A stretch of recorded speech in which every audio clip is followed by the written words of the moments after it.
I was responsible for uprooting, I don't know how many hundreds of people from their own little valley, having a whole thing destroyed. It's sort of taken on a mythical sense in people's memories, and then with the feeling that it was unfairly taken from them. So it's no wonder that people have strong feelings about it. He said, please, your son's in a baseball team. Let's go to the Dodgers as a family. I'll never go again. I hated it. I didn't enjoy it. It was like dancing on a grave. 1962. In Chavez Ravine, a few miles from downtown Los Angeles, baseball fans crowd the bleachers of the brand new Dodger Stadium to welcome their team from Brooklyn. The stadium sits on 170 acres of freshly cleared land that just 12 years earlier was home to over 300 families. The neighborhoods of La Loma, Palo Verde, and Bishop. The neighborhoods of Chavez Ravine. Back at it. I'm trying to figure out how to do this thing over here. Me, myself, I loved it. Put this on. I loved it because we used to run up and down the hills, and we knew every little trail around there in the neighborhood. Dynamic camera grid. I don't think anybody want to move out of your neighborhood when you've been living there so long and you know everybody like a big family. Whoa. Elysian Park was our playground. You know, the whole park was right next to it. Was a playground. We used to go down there and swim naked in the LA River. We used to make dams, you know, with rocks, you know, make holes and then swim in that dirty water. We won a lot of trophies there in Elysian Park. Believe me, we did. Football, you name it, baseball, basketball, we were good.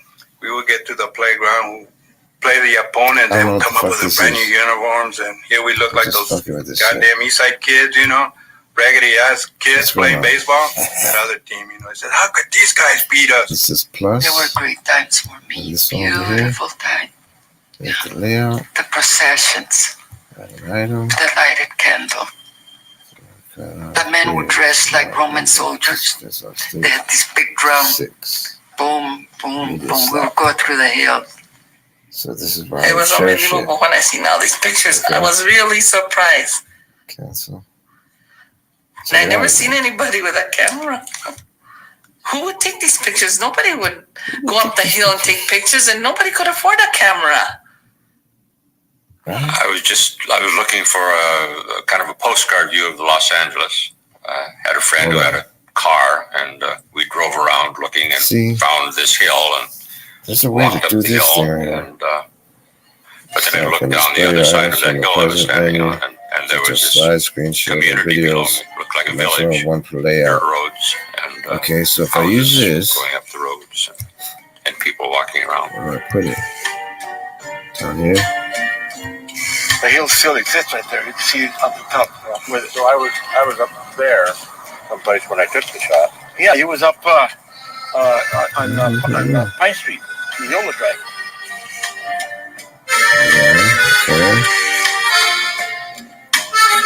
I made photographs in 48, most of them in 1949.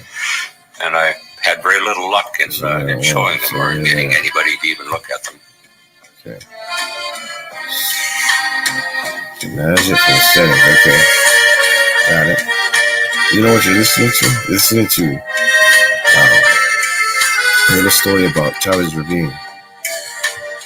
Okay.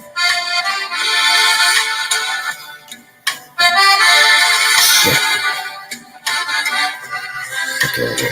50 years later, Don found a publisher who thought his photograph should be a book. And for the first time, they were seen by the people of Chavez Ravine. Got a card table, a couple of chairs with a box full of photographs from 1949. A crowd formed around and who were exclaiming, and some burst into tears. It was quite marvelous. It was quite grand. The layout, picture layout. Okay, I feel like crying. Like I could see the house where I was born. Like my daughters were born there. Okay. My daughter was born. My wife was born. Picture background. When I was a kid, I used to build model airplanes. kites. And I used to fly way on top of the hill. It was so clear many years back. You could see Del Rey, Santa Monica, San Pedro. Just the city hall was the tallest building. And it was very nice up here. To me, it was just like a little ranch. Sorry, I'm looking My at all the grandchildren, shit I'll right take them up there for a ride. Thanks for stopping by, OC713. And they see the pictures on the book. He says, Jesus, those poor kids. Huh? I said, yeah, that's the way it was in those days, you know. And barefooted and hand-me-down clothes and books and what have you.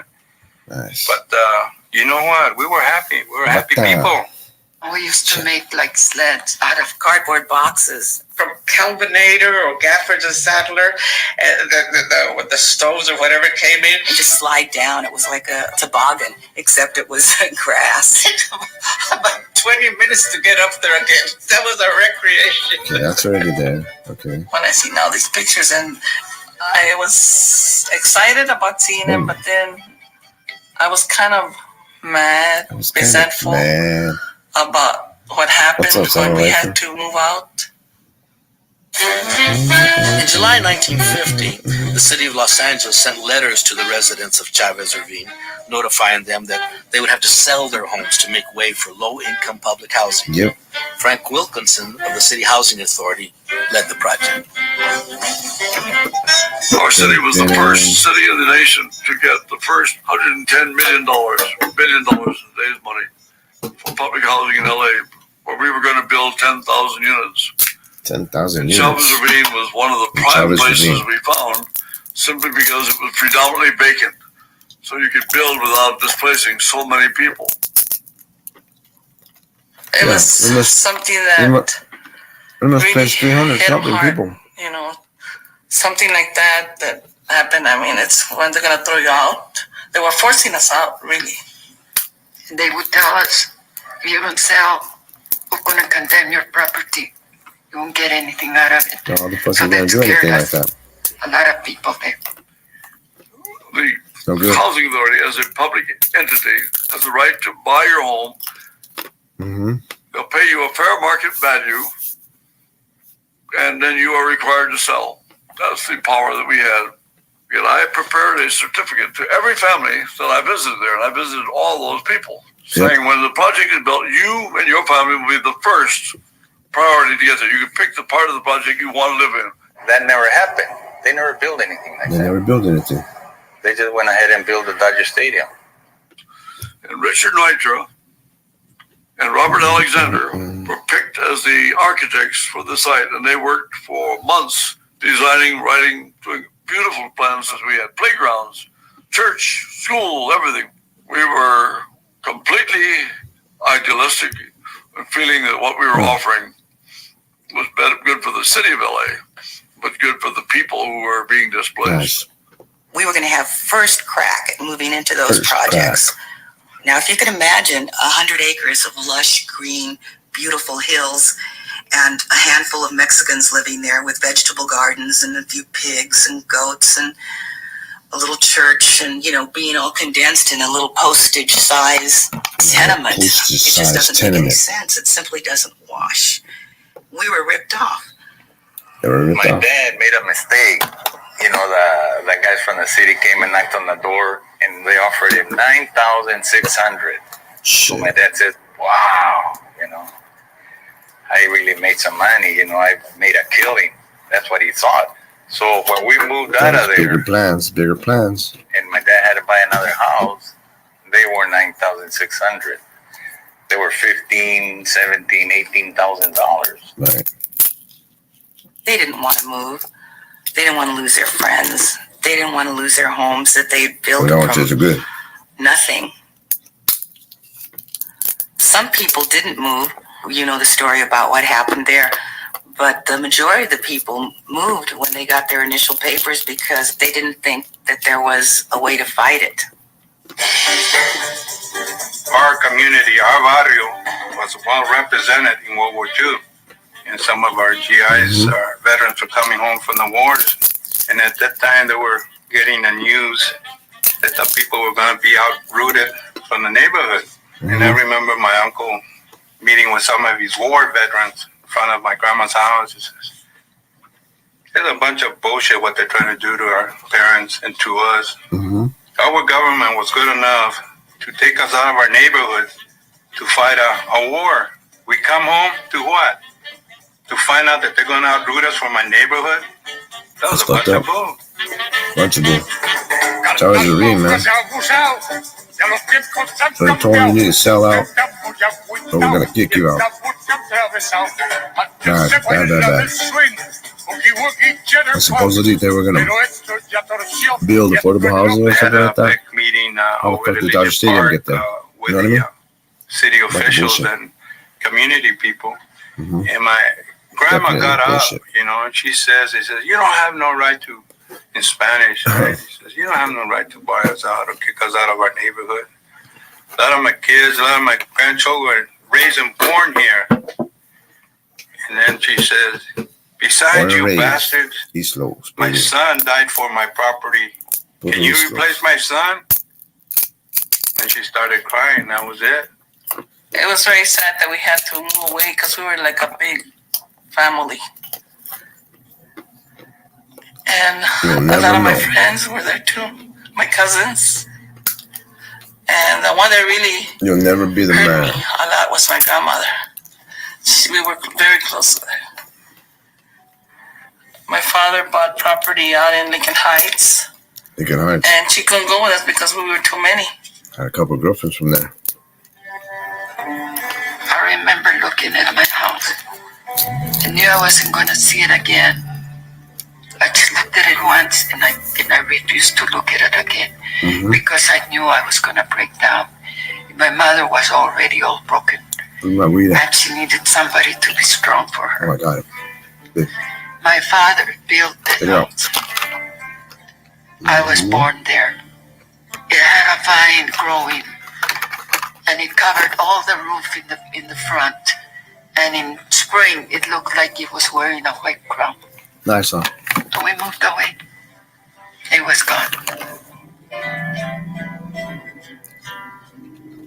Oh yeah, look. And I've never felt about any other house the way I felt about that one.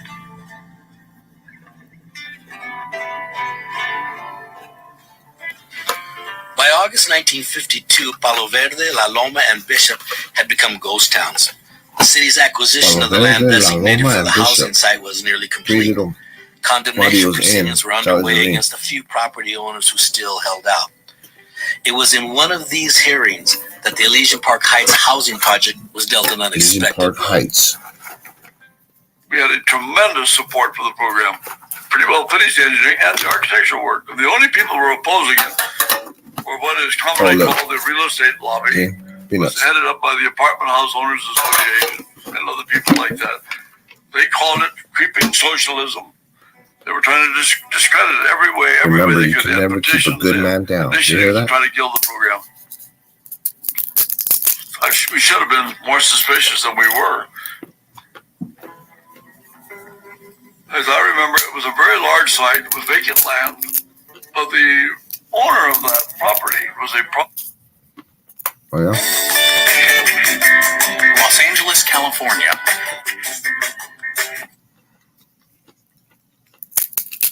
Stick around and I'll show you how I got a $2.25 million settlement after my car accident. But first, let me tell you how it all happened. Last year, I was rear-ended in a car accident. The other guy's insurance only offered me $5,000, which was barely enough to cover the value of my car. His insurance company kept telling me that's all they could offer. They kept saying that there was no way that a low-impact accident like mine could cause serious injury. I'd never worked with a lawyer before, but I knew I needed legal help. I didn't know where to start, so I contacted Find Legal. The attorney they found was able to step in on my behalf and discovered an umbrella policy that would cover my claim fully. My Find Legal... They were trying to discredit it every way they could. They had petitions, they had initiatives to try to kill the program. We should have been more suspicious than we were. As I remember, it was a very large site with vacant land, but the owner of that property was a prominent business person downtown LA, and he demanded, I think, $100,000. And we were fighting with them over value. He wanted as much as he could get. When out of nowhere, this lawyer Why? for the property owner turned to me and said, "Now, Mr. Wilkinson, come on, man. I want to ask you, Check it out. what organizations, Shit. political or otherwise, have you belonged to since 1931? He didn't say, "Are you a communist?" He said, "What have you belonged to?" I just turned to the judge and said, "I refuse to answer that question." Everyone, any lawyer would immediately say to the judge, "Irrelevant and immaterial." If that man had said that word, I would still be here today, and the project would have been built. But my lawyer said nothing. Not a word. He's just pale white. All right. He told me later, "Frank, if I had objected to that question, Okay, it's got to be charged. Okay. then people would have known that I, meaning he, was a communist because I objected to that question." I said, "What about me?" He said, "Well, you have a problem too." See right there, look. One of the top communist agents assigned to Operation Abolition is Frank Wilkinson, recently convicted for contempt of Congress for refusal to answer questions concerning his Communist Party membership and activities.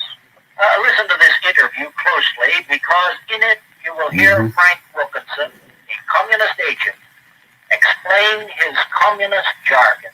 In the committee hearings today, you were called an international communist agent. Are you a communist? Until they have resolved this matter and declared these kind of questions under compulsion What's going on? to be illegal and unconstitutional, I think I'm going to charge this I real quick. refuse to answer the question away from the committee, just as I refuse to See how answer this them goes. directly to the committee when I've been called. All right. Tell me why. I was fired. I'm out. Destroyed. Really destroyed. Neutralized is the way the FBI listed. They successfully neutralized me. Crews of television people arrived at the courtroom, walked in to take pictures of those. Yes. Mayor Bowen was removed. He would have been a shoo-in in 1953. If this was reported to the press, the Times and other paper crusading against the mayor, Bowen was wiped out. And the new mayor, Norris Polson, came in and started the negotiations to turn the site, not back to the people, but to turn it over to Walter O'Malley and the Brooklyn Dodgers. What's going on, Doc? I see you. We spent millions of dollars getting ready for it, and the Dodgers picked it up for just a fraction of that. It was just a tragedy for the people and for the city. It was the most hypocritical thing that could possibly happen. The city promising you a decent home. For refusing to answer the questions of the House Un-American Activities Committee, Frank Wilkinson spent a year in jail. Okay. It was the beginning of Frank's own legal battle against the FBI, which had targeted Frank as part of a deliberate effort to destroy the nation's public housing programs. Our lawsuit started in 1980, lasted 12 years. It cost a local law firm who represented me. It cost them $1 million. I'll probably go outside and take a little smoke right now. Fuck it. And we finally won. We get 132,000 pages on my life from 42 to What's up, 80. Freya? And in there is the story of Chavez Let me do Ravine. this one, okay? I want to plug in my little Bluetooth thing because I'm going to use this for some special shit. I got a lot of stuff going on. I got my music, which I'll probably be doing right here. I'm going to be doing, I'm going to be doing, music right here. You know what I mean? So now that I got my beats and shit I've been doing it on the other channel, might as well put it right here on this channel right here, where it should be. Anyways, we've been listening to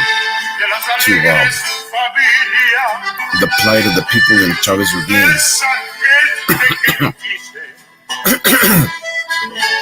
All this bitch, Doc, Freya, San Lifer, and OC 713 popped in.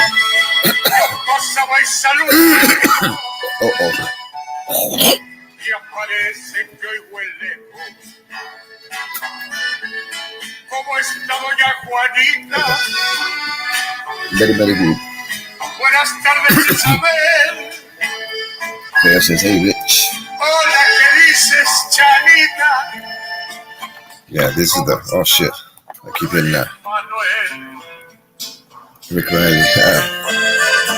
Shut up.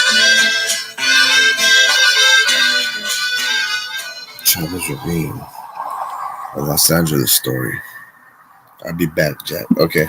See the trees over there? Yeah. Go for it. This hill right there, knock it down, see? What's up, Burqueño? I see you. Hey, where you at right now, Burqueño? Right down at the bottom of the parking lot. Are you home yet? Are you home?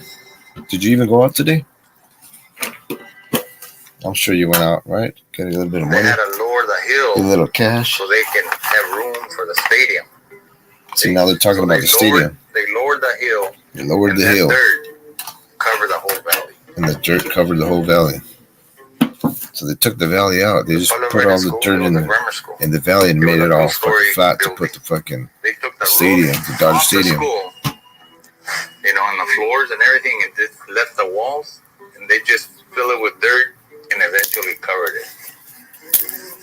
So in 1,000 years, somebody's gonna start digging. They're gonna find a school down. Yep, they left the school up.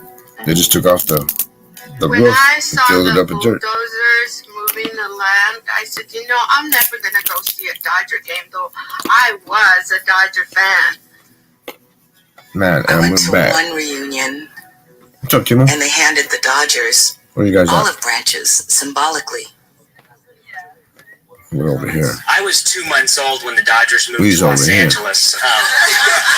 Just wanted to clarify. I was 2 months old, and honestly, when we started working with the community, I didn't understand what took place 40 years ago. I didn't understand what happened in the communities here. And I think the lack of understanding on the part of the Dodgers was perceived as a lack of caring. What kind of I was working close while I was retiring when I died. I'll retire when I die. Hold on there. Pisses me off. Got you, bro. So that's a beautiful stadium. I love the got you. Dodgers. Halfway between El Paso and Albuquerque. All right. I hear you, brother. I hear you. I was working inside the stadium as a house caretaker. Never made it. Uh-oh. Lost my nut. What if they would succeed with a Peanuts are a project good snack. put there? You think we will still be there? A lot of ifs and buts, you know. It says that's something that we'll never know. All we know is that we were uprooted from our neighborhood and we went our separate ways. Let on, folks. The really sad thing Gotta let that is thing that charge. so many of us don't know each other. We've all gone and we've done our things, but it's like I was not just texting with you a second ago. It's already been 20 minutes, bro. So there's generations of people that It's will already been never 20 know. minutes. And the next time, answer your phone. I don't like that you did that earlier. Somebody's gonna have to get hurt. It ain't gonna be me. A lot of time, guys. Timo. I think it was about a dozen years. And by then, Dodger Stadium was built. I was in town working, photographing on assignment, and I thought I would go visit the old neighborhood. I was driving up these roads, and I kept running into Dodger Stadium, and I just couldn't figure it out. And I thought that it must still be there if I could find the right road to get in, but I never could find the right road. That's what he said? Oh.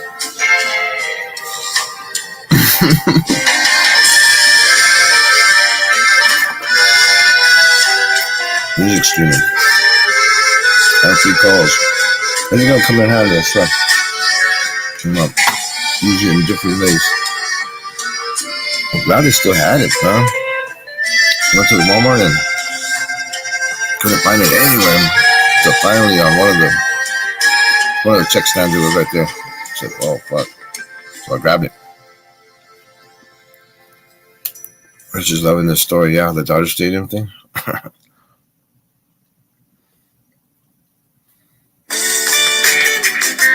Los Angeles, California.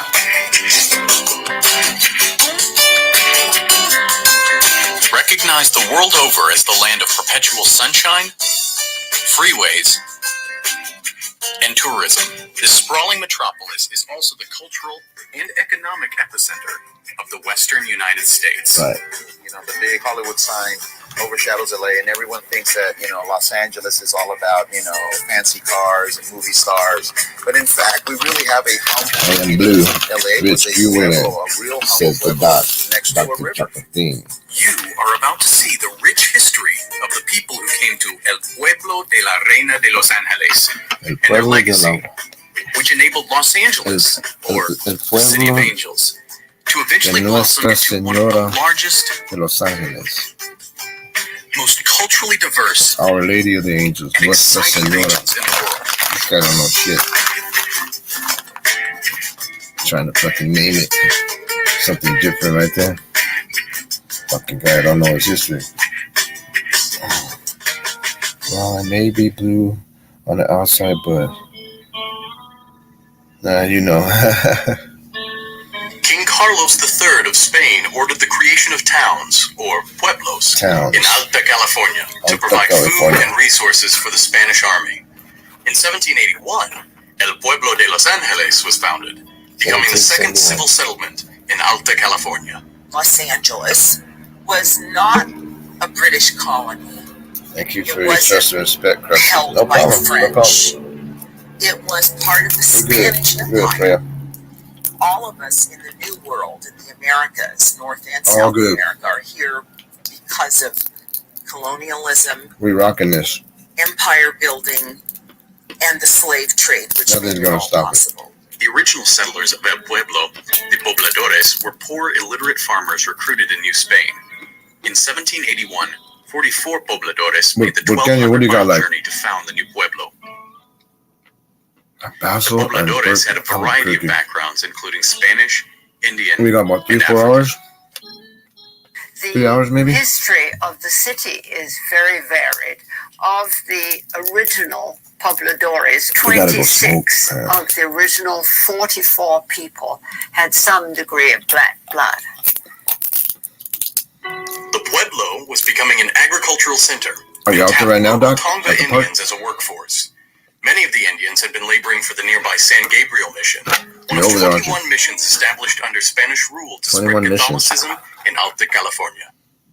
Not all Indians wanted to affiliate with the missions.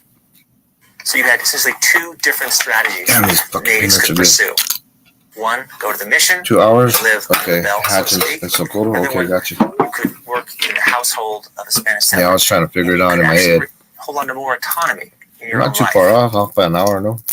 By the end of Spanish rule in 1821, El Pueblo had about 1,000 residents. The plaza was built across from the Church of Our Lady, the Queen of Angels, or La Placita, Los Angeles' La first Placita. church. The plaza and La Placita together facilitated a sense of community and created a place where the people could gather as one. The church later became known as a sanctuary for immigrants and is home to a tradition of charity and aid. This area should always be welcoming to the poor and the downtrodden. Well, you missed it, Miss R. El Pueblo Or is were you not there? just buildings, you know. We were having a good old time over there playing some music. Today, La Placita is one of the most cherished and vibrant centers of community pride in Los Angeles. On a given weekend, more than 10,000 people attend its hourly masses, And then a lower weddings, vibe came in. and baptisms. La Placita is not the only legacy that remains from the Spanish era. A Avila lower Adobe vibe. was built in 1818 by Don Francisco Avila, She said, hey, a cool wealthy kids. cattle rancher and Happy landowner. weekend. It is the oldest surviving house in Los Hey, Miss Angeles, Sarah. and today is a museum depicting life. Doctor's in the asking to be robbed. 1840s. Well, hopefully doctor doesn't have anything really, After you know, a bitter of value on 11-year him. conflict, Mexico, Other than his weed. including Alta California, achieved independence from I've been Spain telling my in wife we should move to El 1821. Paso. So much cleaner and a El lot less Pueblo de crime Los too. Angeles would be I'm part never of going there Mexico even for if the it's next just en route. 26 years. On a One route. of the Okay. first acts of the Gotcha. new Mexican government was That good, huh? secularization, the dismantling of the missions. Now I got a buddy over there, that guy, collapsed with the help Latin of Pain. local Latin Pain's government, over there. essentially.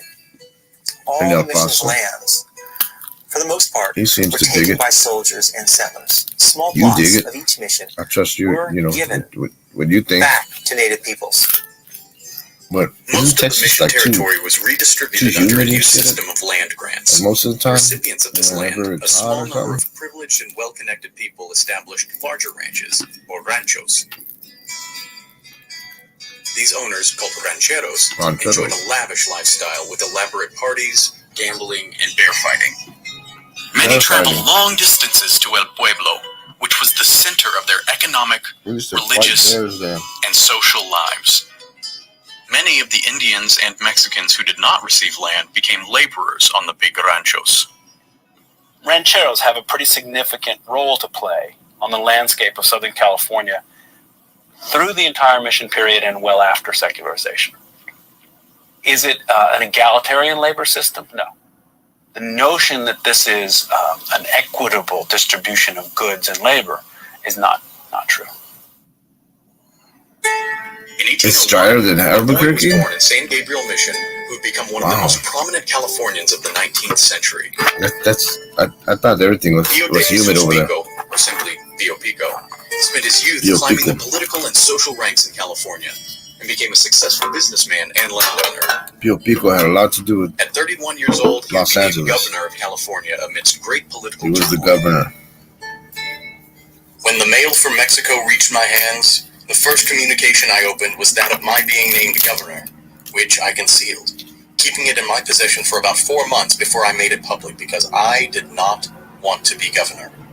I wanted to be free of a load that was beyond my strength, particularly because of all the dissensions existing, because of the danger of a foreign invasion which was threatening, without resources to prevent it, as was my duty.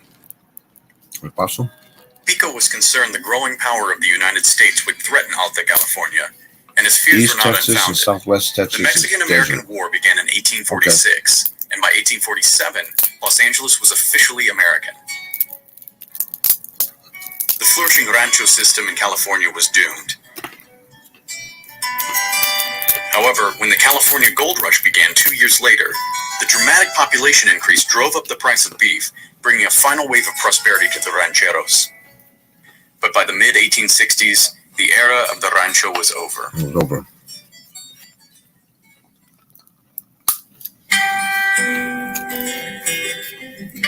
Los Angeles is an extraordinarily diverse city. If you look at that 1 square mile right around El Pueblo, this is one of the most diverse places in the country. I hear you. The first Anglo-immigrant to El Pueblo, Joseph Chapman, arrived in 1818. Like most of the few Americans who arrived in El Pueblo when it was part of Mexico, Chapman married into a California family, learned Spanish, and converted to Catholicism.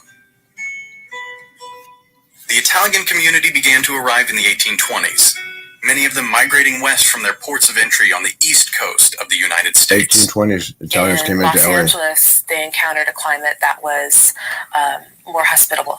And we're not only talking about the sunshine, but a climate that's influenced by Latino culture, Catholicism, a similar language, a culture that's similar to Italian culture. And so they more often than not fit in. And were able to achieve upward mobility easier here than in other places of the United States. By 1900, there were about 2,000 Italians in Los Angeles, which had grown from a small pueblo to a city of more than 100,000. That's quick. In 1908, Italian Hall was built on Olvera Street to serve as a business and social center. It is presently home to an Italian-American museum. Right on. I gotta check that out. I didn't see that the last time I also went. began to arrive in the 1820s. And by 1900, there were around 2,000 French people living in Los Angeles. Both French and Italian immigrants were often experienced winemakers and capitalized on Los Angeles' fertile soil and Mediterranean climate, turning it into the wine-making capital of California. Lucien Brunswick, a prominent Frenchman, owned the largest drug manufacturing laboratory west of Chicago. What the fuck? The Vickery Brunswick Building and Brunswick Annex, both of which are in El Pueblo and were home to his company, were renovated to house the Plaza de Cultura y Artes, built to celebrate Mexican-American contributions to Los Angeles history, art, culture, and food. Despite the importance of these European immigrants, it was the white Americans who would become the dominant influence in the city of Los Angeles. I got it. The gold gold rush in 1849 and California's admission to statehood 1 year later brought a huge influx of Anglo-Americans to Los Angeles. This created great social instability and an increase in crime. During the early years of California's statehood, daily killings and vigilante justice were common in Los Angeles. I'm going back to that now. Most Anglo-American immigrants did not want to live in El Pueblo, preferring instead the newly developed neighborhoods to the south.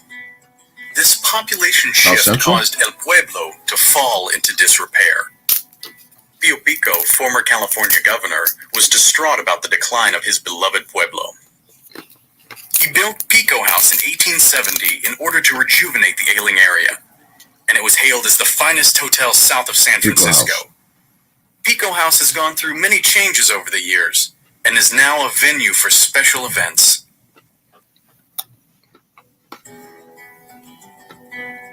As Pico was attempting to revive El Pueblo, Chinese immigrants began to settle there in an area that came to be known as Chinatown. Chinatown. This population influx helped to fuel a surge of racial and ethnic tension. In 1871, the increasing hostility came to a head in one of the most infamous moments in Los Angeles history. Calle de los Negros was the alley where the Chinese massacre occurred in 1871. Chinese massacre, 1871. Tone I never knew about that. Fought over Chinese women. One bystander, Robert Thompson, got killed. The mob came and they looted the Chinatown. 19 innocent Chinese people were killed. It was a dreadful thing. And 7 people were found guilty I never knew and about that. sent to jail. And then they were all later released on the grounds that a Chinese person can't testify against an American. That's a very bad chapter in the history of Los Angeles, but it's something that needs to be told.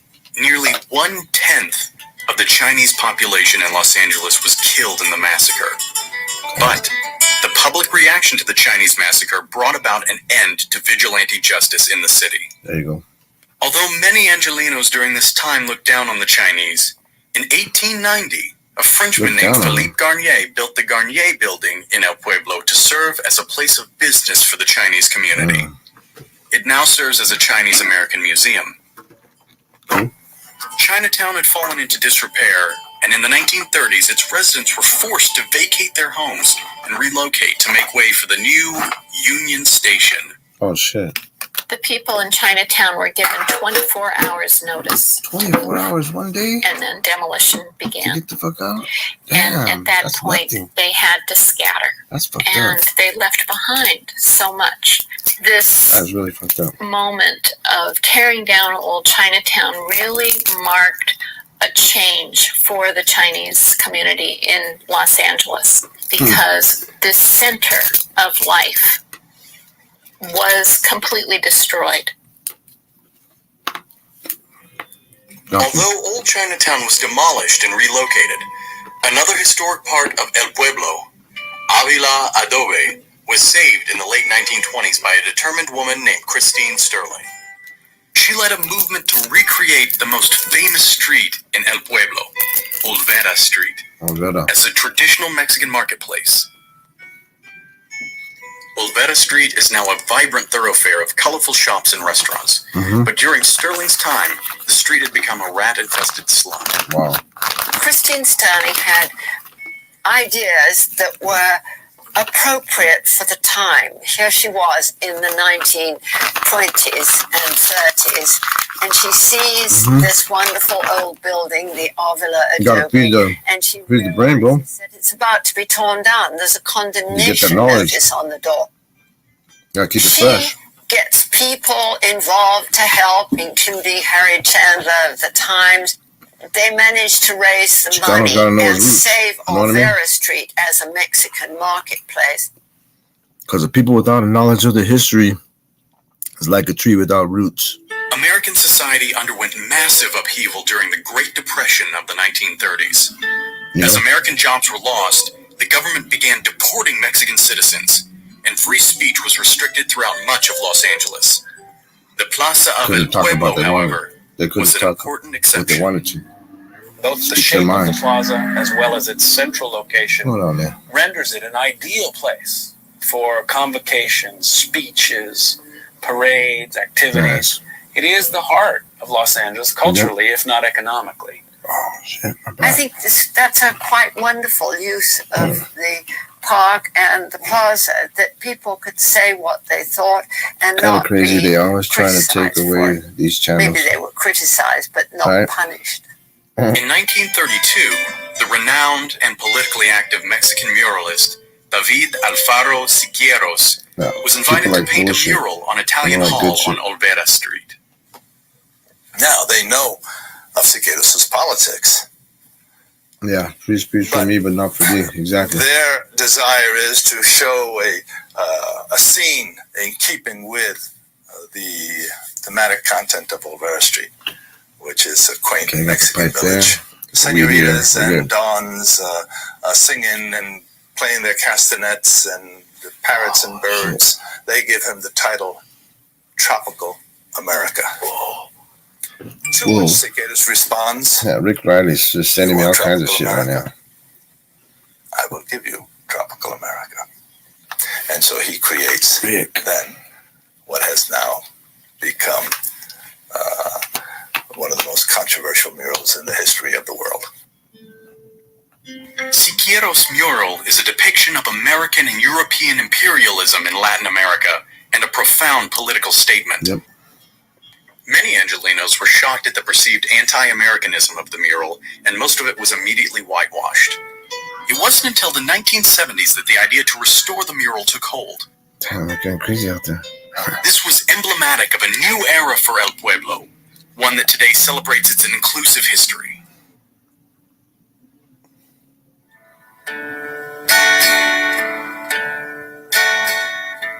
Today, art, food, music, and tradition also play an important role in El Pueblo and the many holidays and festivals held there.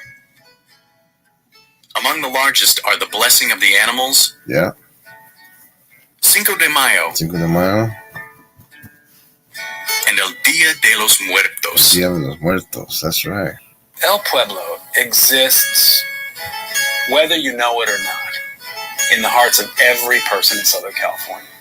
It's a place of both extraordinary liveliness right now, this afternoon, but also extraordinary liveliness from history that shimmers around the place. Shimmers. If you go there, you're going to feel both. And that all by itself means it should be preserved.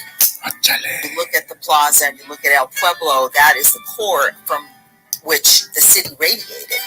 And every group is represented in that sort of outward movement of the plaza from the foundation of the city. It's a touchstone for every group in Los Angeles.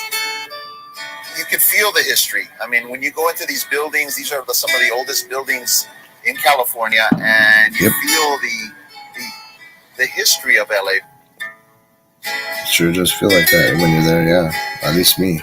Because I know I think it's very important to know our history because what it is and what what it means to our Angelenos. forebears established and built. We continue that tradition. We develop it in our own way, but we can never forget our roots because we're connected. We're connected all with the the past. people. Should we call the man? We should probably call the man after this, huh? Yep. We're gonna call the man right now. The man, the myth, the legend.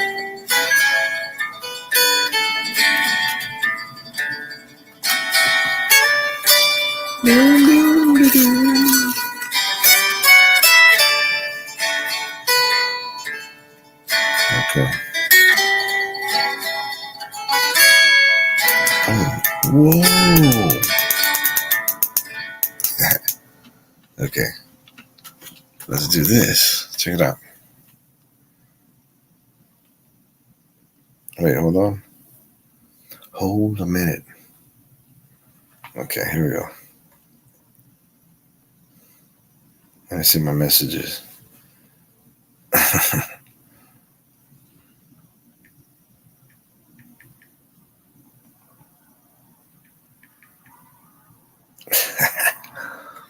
Okay. You know what? The most important of LA is, Chris? East Los. What is it, bro? What is it? Talk to me. What is it? Tell me. Damn, this shirt is fucking hard. Oh, now you just fucked up, man. Oh, hell no. No. Fucking torch that fucking tree. Damn it.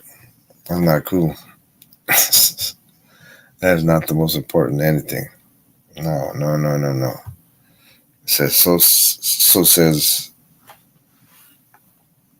Dog Krusty. The peanut tree fucked up peanut. All right, let's call my dad. What about that? Let me see. What would he be under? Dad? Maybe, huh? We're just watching the detective. That tree is East Los to you? Then you don't know where you're at. Fuck. All right, hold on. Let's just do a little phone call to my dad. He's getting a little wiser. If he busts me, he busts me. Fuck it. Let's see what happens here.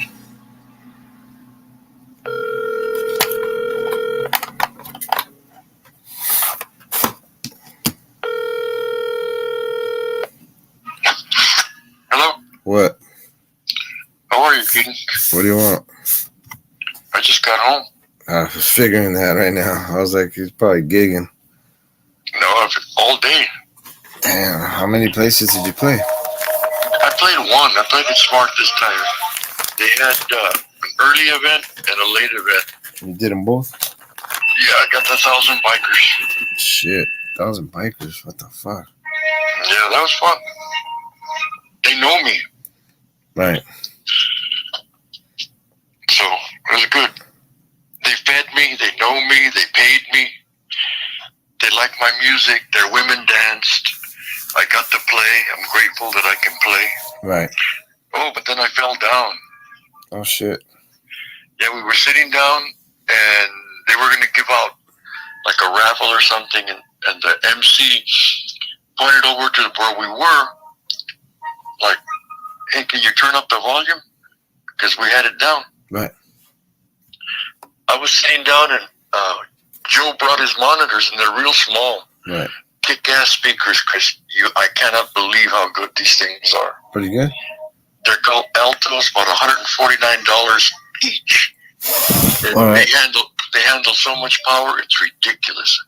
Okay. Anyways, I turned, I fell down. All the bikers from Mexico came, and they picked me up, or they helped me. I was getting up, and they said, "Are you hurt? Did you hit your head?" And I'm like, "Just my pride." I said, "I'm more embarrassed than anything else." Fuck it. And then I went on and forgot about it. And until a while ago, I got a cut on my leg, but I'm fine. Fuck it.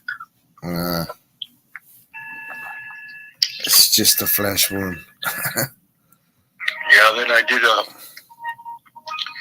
the evening shift there. I played that too. No way. Yeah, it was good. Shit. Did they feed you? Oh yeah, and I know the chef. Well, the bikers fed me right away. Right. But then I worked there at night too. I did the 7 to 10 shift. Okay. And then I know the girl. Known her for years there. She was a waitress. Uh-huh. I said, "How you doing in the kitchen?" She said, "Good." And she's got this dish. And I thought it would be better for me because there's no red meat. Okay. She called it a wrap. It was more like a huge, I told her I wanted to try it. A huge burrito. Okay. But this had lettuce, red onions, it had tomatoes, it had avocados, it had... Oh, wow. Had a lot of different things. Yeah, and a lot of different... And the chicken, a lot, I think it was healthier.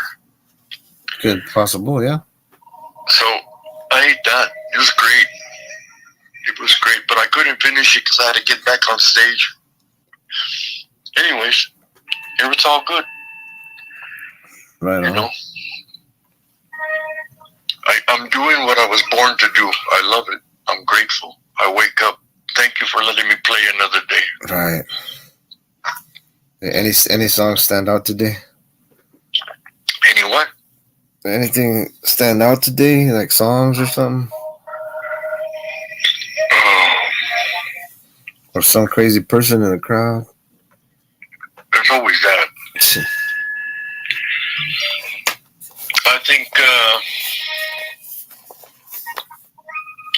I think we always lock into Born on the Bayou. Okay. But I had two different drummers. I had a different drummer in the morning than I had at night. Oh, wow. Okay. Well, yeah, but it doesn't surprise me.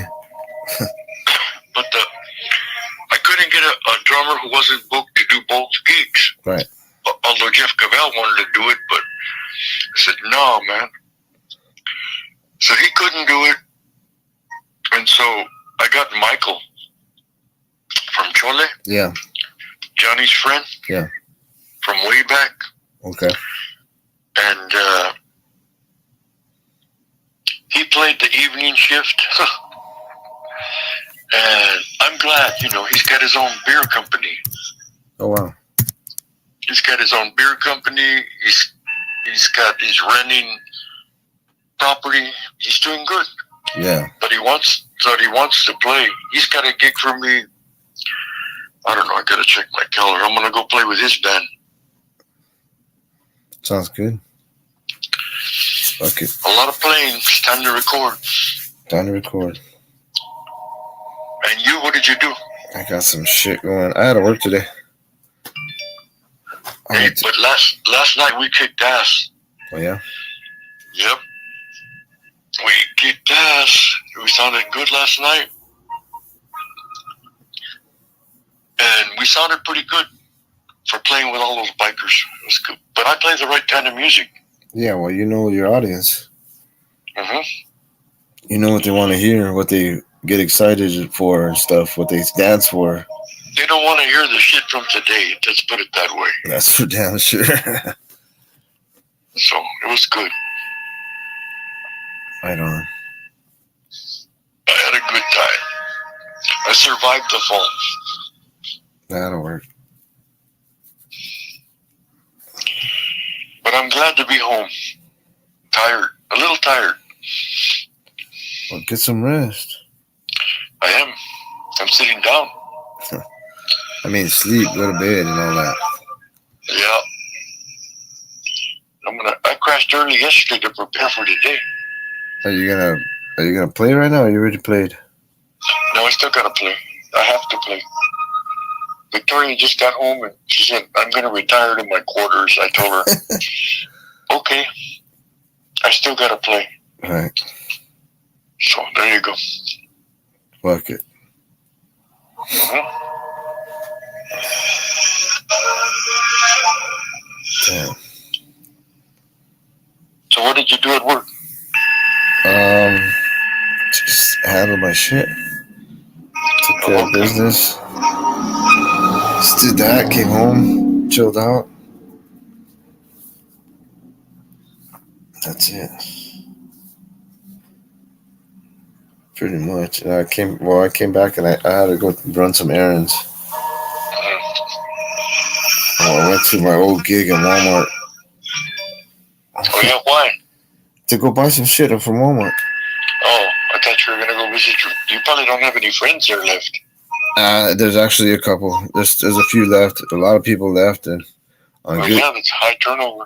Yeah, a lot of them left. Yeah, you know what they're paying in a and good out over way. here? Some of them in a bad way. What are they paying? Take a guess. $20. $23.50. Shit. The fuck? In and out. In and out. I know. How about that? But the price of living is a little more up there. Yeah, but $23.50 to work it. Shit. Most people work. Right. But that's a lot for a hamburger understand. I don't see any of the big companies paying that. Exactly. But then again, it is a big company because it's spreading around more and more. But it's not a corporation. Okay, I get you. And spreading around means that in one of their distribution cities, they're putting an In-N-Out, which is wise. And some city in Tennessee, but that's a distribution point. So they're going to save money doing that because they're right there. Right. The owner, she's smart. Fuck it. Shit. So what else? That's it, really. Just want to see what was up with you. I had a feeling you were out there gigging anyway. So I looked at the time. I said, you know what? Let me call this guy. Mm-hmm. That's it.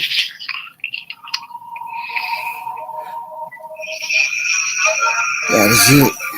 I'm gonna smoke a little, relax, and just chill. You're not gonna go on your show today? I went on a while ago. Oh, okay. I went on a while ago. When are you gonna play for us? I don't know. I don't know. Gabriella's leaving Tuesday. I have some things to do. Right. I got band business on Monday. All right. I'll figure things out.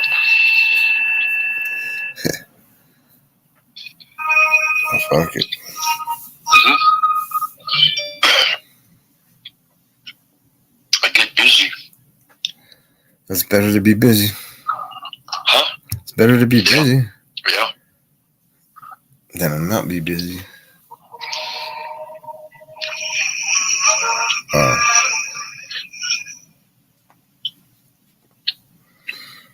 I was watching this thing on Chavez Ravine a while ago about how they did them dirty there.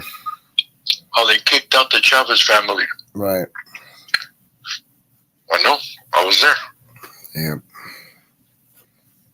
They were talking about, well, then I checked out this other one about the Pueblo, and they were talking about Chinatown and everything, you know? Did you tell them that your great-grandfather, built the opium dens in L.A.? Really? I didn't tell him that. No, don't tell him.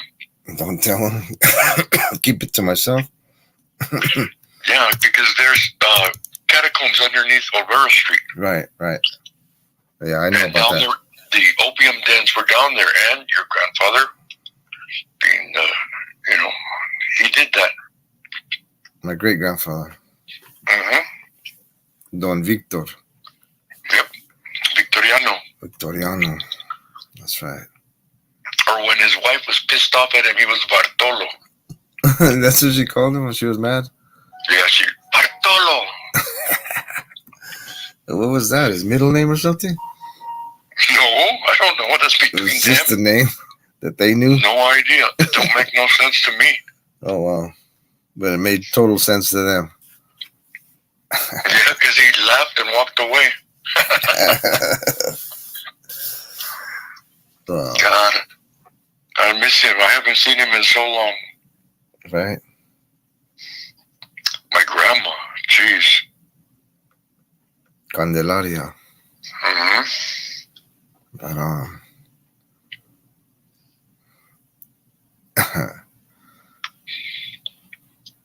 they don't make women like her. She had all her kids at home by herself. I think she had 7 or 8. I don't know how many. One of them died. Chago's older sister passed away. Oh, wow. So it was one before him? Yeah. Shit. I just told you that. Yeah, I know, but I was just trying to wrap my head around that. Mm-hmm. Wow. Yep. Matter of fact, if you walked into the last door, there was a picture of her as a baby hanging there, which I'm sure the Silvas have destroyed it or lost it or thrown it away. The residents.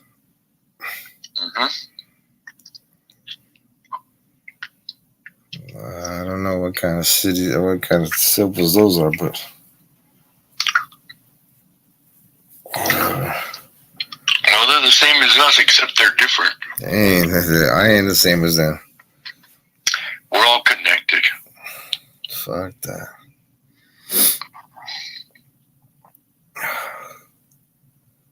Oh, that was there's something new that I didn't know about. What's that? What you just said about the catacombs and about the name that they had for each other. Mm-hmm. I was there. You sure were. Wow.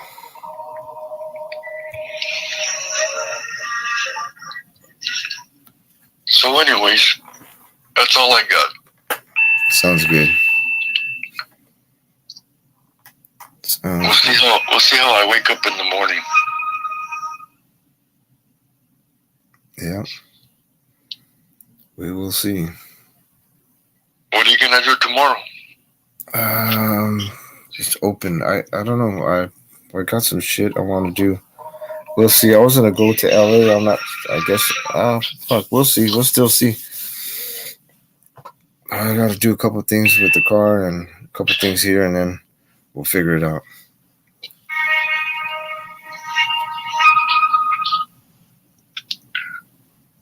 Yep.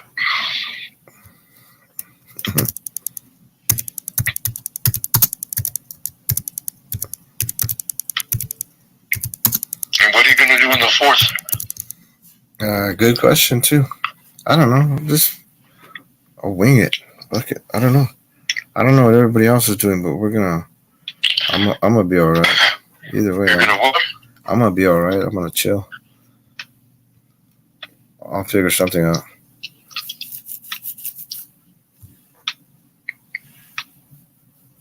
We'll see what happens. Mm-hmm.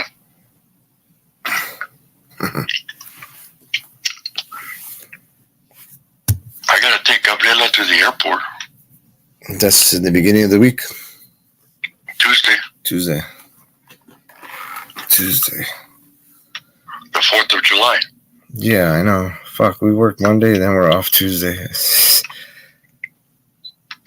I'm like, wow, okay. Let's see how much we bring in. You gotta be grateful. All right.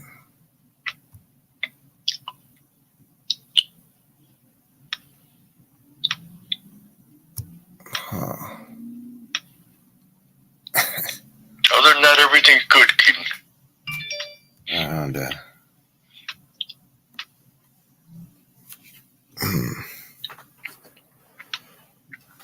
Sounds good. So it looks like maybe that time I need your schedule for that week and that weekend and the week after. Which one? The 11th. Oh, the 11th? And then I would assume the 18th. Yeah. Okay. I'm going to try to, me and Vic are going to stretch it out to 4 days instead of whatever we had before. Mm-hmm. We're gonna spend a little more time out there. Yeah. I don't know about Ricardo. He says he can only take 3 days. We'll see. If that's the case, he's gonna be asked out. Did you hear about the killer whales that we have up here? Yeah, I heard about that. Did you see the video how they fucked over a sea lion? No, but I believe. Wait, I think I did. I think I saw part of it. I think I saw part of that.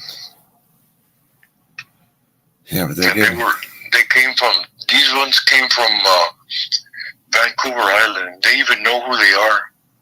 Some of them. Right. I was just thinking of Yoli. She came to see the She wanted to go on a whale watch thing, but there was too much wind, and they didn't want to risk it. Right. And all this other shit is happening now. It's different when you live here. I bet. And them whales, they fuck with the sharks too, no? With everything, right? Yep, they're the kings. Fucking Nobody can touch dolphins them. and everything. There's videos of them. They turn the great white upside down and then they eat it. Fuck. And it's not just one, it's a gang. Right. Yeah. Fucking herds. They're badass. Yeah. I wouldn't want to fuck with them. No, I don't think anybody wants to mess with. Well, there's always stupid people. Yeah. Sad to say. That shit happens. What can you do? Fuck. Fuck, I keep yawning, damn it. Go to bed. It's close. Go to bed. Get your rest. That's important. Of course. You cannot put enough emphasis on health. Right. Unless you're ready to leave this planet. Not ready. But, you know. I know.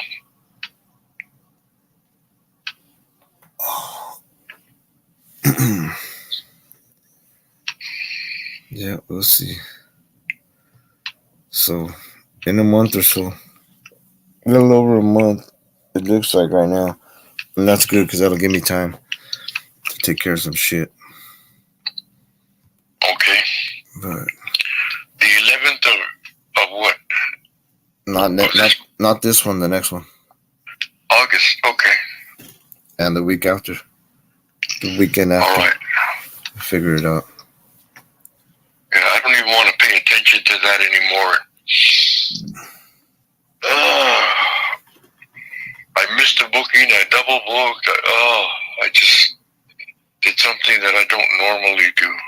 Oh, well. That's usually where it fucks up. I went out of my routine. Yep. That's what I do sometimes, and it fucks it all up.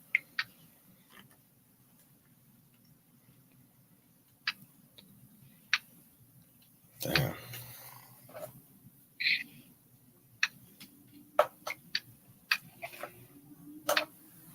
So what else, Keaton? That's it? That's it, Dad. That's pretty much it. What about JB? He's cool. He's doing his thing. You talked to him? Yeah, I talked to him. Talked to him a couple of days ago, like 3 days ago. He's cool. Good. He's cool. Yep. That's it, though. All right, then. I'll catch up with you later. All right, Dad. I'll be around tomorrow. Like, I'm off, Gabriela's off, Victoria's off, so it's going to be a good day. No gigs tomorrow, huh? No. Right on. I did a concert last week. You could call it a concert what I did for all the bikers. So, you know, yeah. I want to move more in that direction. That'll work. Okay. I'll talk to you later. Take care. All right, Dad. Bye. Okay. Bye-bye. Bueno. Yeah, that was him. But obviously he didn't know. He didn't know. But we're here. Anyway, fuck. I'm gonna get some rest. You guys do the same, but Kenya used to have a little bit of a trip, huh? Timo, as always, you's a fool, man. I'm just kidding. All right, well, you guys be cool. Fuck it. I'm gonna chill out. I got a hot date with a bowl of ice cream, Anyway. Yeah, he probably knows, man. Yeah, slowly but surely. By the end, he was like, oh, okay, I see. Fuck it. Fuck it. I like to have these things, and keep them, put them in the save spot in my YouTube channel, my channel. Rest well, all. Have a wonderful dreams. Yes, for sure. Damn, I can't wait to dream tonight. But yeah, that's the deal. Yeah, good night. Good night, Burqueño. You be safe out there, brother. Always praying for you guys, man. Everybody, fuck it. Throw them all in there, Lord. Pray for them all, man. You guys be cool. Stay up. Remember, if you're not being right, you're being a dick. You're fucking being a dick. Everybody, they know who they are. Because if you're being a dick, you know that's you. Anyway. I'm gonna go smoke a little bit. Grab me some ice cream. Turn on the TV. Chill until I'm ready to fall asleep. But another hour or so, I'll knock out because I didn't get much sleep last night. Maybe I'll get on the phone a little bit and talk to people. Who knows? We'll see if anybody's up. But that's it. All right, everybody, respects. I just ate a whole bowl of ice cream. Did you now? Don't lie, Timo. You don't have to lie just to kick it, Holmes. All right? Anyway, my goodbyes are long all the time, or very fucking short. Last night's was very fucking short. Anyway, all right, you guys be cool, and I will get back to you guys, and we will see what's going on. Don't let anybody fuck with you. Fuck with your peace. Fuck with anything, like that. Fuck them. Man, I got a Snickers ice cream in the back now. I gotta pull over. He's gonna grab that ice cream. But yeah, let's all do the ice cream thing. Yeah. Great people. You guys are wonderful people. I love spending time with you guys. You guys are chill. My type of people. Anyway, we'll have a good time again tomorrow. Tomorrow I have to work. Fuck, I gotta work Monday. I don't have to work tomorrow, but we'll do something. I got a couple things up my sleeve. We'll check it out. All right? That's for damn sure. Anyway, all right. You guys be cool. And like I said, be right. Don't be a dick. Rocky Road, brother. I had to do it. Oh, there you go. Okay, everybody, let's hang up and go for the ice cream. All right. Y'all be cool. I'm going to go get that ice cream now. First, I'm going to take a couple hits. And with that being said, I should do that to the crows that stick out. There's right here in the tree sometimes in my window.